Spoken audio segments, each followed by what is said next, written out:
안녕하세요. 책으로 승부입니다. 세계 역사 이야기 중세편으로 함께 살펴보겠습니다. 먼저 세계 지도를 보시겠습니다. 세계 지도를 살펴보시겠습니다.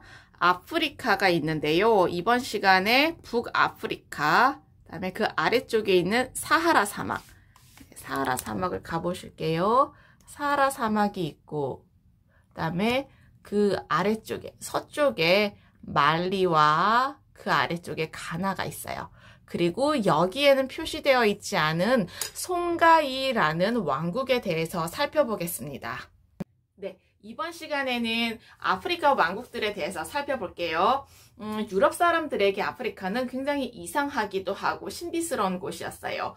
북아프리카 해안 아래쪽에는 아주 넓은 사하라 사막이 있었어요. 이곳은 매우 거칠고 화덕처럼 뜨거웠어요. 그러다 보니까 이 사막을 지나는 나그네들은요, 모래바람에 길을 잃기도 하고 갈증 때문에 죽기도 많이 죽었어요. 그래서 그 사막을 무사히 건너는 나그네들이 많지 않았기 때문에 이 아프리카를 암흑의 대륙이라고 유럽 사람들이 이름을 붙여줄 거예요. 북아프리카 해안과 사하라 사막은요, 실제로는 아프리카 대륙의 일부분에 지나지 않았어요.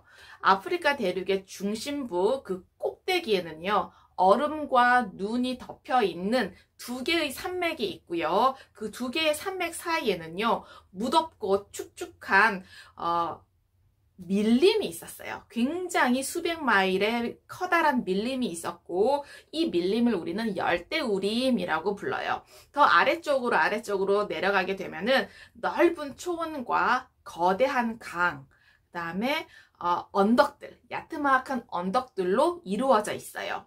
그래서 중세 사람들은요, 이 아프리카에 살고 있는 중세 사람들은요, 유목민들이었어요. 그러다 보니까 이들은 기록도 하지 않았고 큰 도시를 이루지도 못했어요. 그렇지만은 그 서쪽에 있는 아프리카에 살았던 많은 사람들은요, 집도 지어서 살고요, 도로나 궁정, 학교가 있는 그 왕국을 이루면서 살았어요.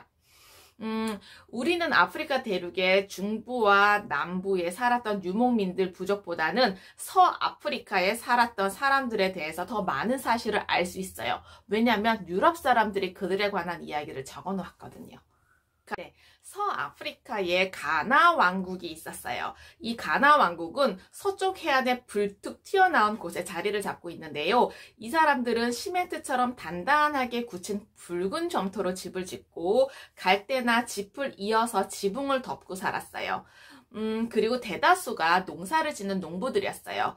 쌀, 목화, 오크라, 호박, 수박, 참깨 이런 것들을 지었고, 남자들은요, 누구나 1년에 한 달씩은요, 군대에 들어가서 복무를 해야 했어요. 대체로 많은 사람들은요, 무엇인가를 손수 만들었어요. 방패, 활, 화살, 항아리, 옷, 구리공예품, 쇠연장 이런 것들을 만들면서 살았는데요. 이들을 부유하게 만들어준 것들은요, 그런 것이 아니었어요. 바로 소금과 금이었던 거예요.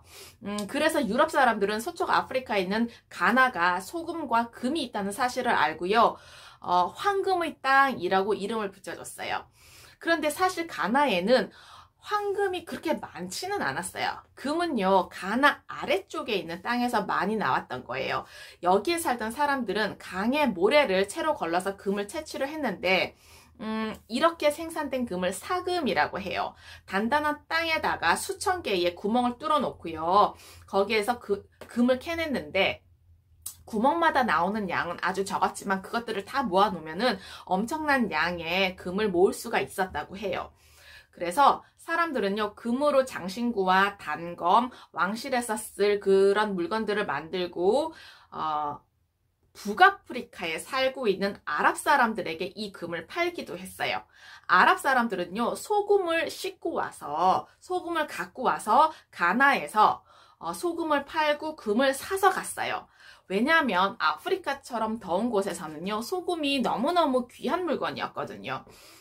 그래서 가나의 남쪽 지방에서 소금이 거의 나지 않기 때문에 아프리카 소금의 대부분은요, 북쪽 아프리카, 그러니까 사하라 위쪽에서 가지고 왔던 거예요. 그 소금 광산에서 일하는 사람들은요, 굉장히 힘들었어요. 그래서 지금까지도 우리는 노동 조건이 몹시 안 좋을 때 이렇게 얘기를 해요. 마치 소금 광산에서 일하는 것 같아. 이렇게 이야기를 할 정도예요. 아랍 사람들은요, 소금을 싣고 남쪽으로 내려와서 금을 샀던 거예요. 서아프리카에 금 캐는 사람들은요, 금을 싣고 북쪽으로 갔어요. 그래서 거기서 소금을 샀죠. 가나의 국왕은요, 그 영토를 지나가는 금과 소금에 대한 통양세를 물렸어요. 그러다 보니까 그 세금으로 가나는 곧 부유해진 거죠. 그래서 가나는 서아프리카 해안의 전 지역을 차지하는 제국으로 성장을 하게 되었어요. 20만 명의 궁수로 구성된 군대를 갖고 있었고요. 거대한 수도도 있었어요. 그래서 국왕은 특별한 구역에서 사제들과 현자들과 함께 살았는데요. 이 가나 왕국은 오랫동안 번영을 누렸지만 한 가지 문제가 있었어요. 바로 이슬람교를 받아들이지 않았던 거예요. 그러다 보니까 아프리카의 여러 이슬람 왕국들이 이 가나를 지속적으로 공격을 했어요. 가나는 공격을 받으니 점점 쇠약해졌겠죠. 그런데 가나는 쇠약해진 반면에 가나의 바로 북쪽에 자리 잡고 있었던 이슬람 왕국 밀리는요, 세력이 점점 커졌어요. 가나와 마찬가지로 밀리 왕국도요, 북쪽에 소금광, 남쪽에 금광 사이에 자리 잡고 있었어요. 그러다 보니까 그 통행세로 금세 부유해진 거죠. 그런데 가나와 달리 이 밀리 왕국은요, 이슬람 왕국이었어요. 북쪽에 소금을 싣고 남쪽으로 간 이슬람 교도에 의해서 이슬람교를 받아들이게 된 거죠. 국왕들은요, 여러 곳에 학교를 세워서 백성들에게 코란 읽는 법을 가르쳤고, 대학을 세워서 이슬람교의 핵심 사상을 연구할 수가 있었어요. 그리고 나서 수학, 역사, 철학, 과학까지도 공부할 수가 있었던 거죠. 밀리 왕국은 많은 학교와 대학교, 도서관으로 유명해졌어요. 말리 사람들은 왕을 대단히 존경했는데요. 이 국왕에 대해서 말씀을 드릴게요. 말리의 국왕은 백성들로부터 경배를 받았어요. 이름은 만사무사라는 국왕이었어요. 이 만사무사는요, 서아프리카에서 가장 강력한 군대를 만들었는데 10만 명 이상의 궁수와 기병과 보병을 거느리고 있었어요.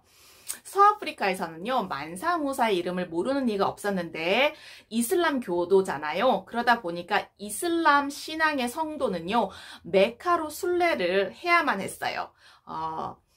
만사무사가 메카로 성지순례를 떠났을 때는 전 세계 사람들의 관심과 이목이 집중이 되었어요. 만사무사는요, 아내와 자식과 형제자매, 사촌, 조카, 작은아버지들, 요리사, 시종 모두 데리고 메카로 떠났는데 그 인원이 6만 명이나 되었다고 해요. 금요일 날에 기도하기 위해서 행렬을 멈출 때마다 그곳에 사원을 짓게 했어요. 그리고 이집트를 지날 때는요, 너무나 많은 금을 내놓았기 때문에 그 나라의 금값이 떨어질 정도였다고 해요. 메카에 도착한 만사무사는 다른 순례자들과 똑같이 하얀 옷을 입고 목욕을 하고 기도를 올렸어요. 가난한 사람들에게는 돈까지 준 거죠.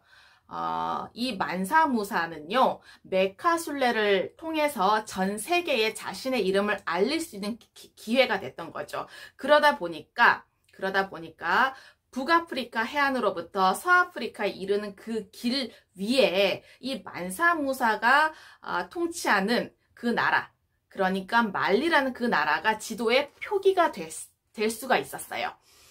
바로 만사무사 덕분에 유럽 사람들에게 서아프리카의 말리 왕국이 존재하고 있다라는 사실을 알릴 수가 있게 되었습니다. 서아프리카의 가나 제국은 한때는 부강했지만 점점 쇠약해졌죠. 그리고 나서 말리 왕국도 굉장히 부강하고 강력한 왕국이었지만 만사무사 국왕이 죽으면서 쇠약해졌어요. 그러면서 새롭게 나타난 왕국이 송가이 왕국이에요.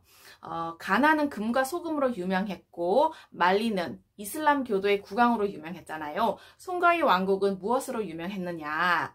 바로 넓은 영토로 유명했어요. 가나와 말리의 그 모든 영토를 차지할 수가 있었거든요.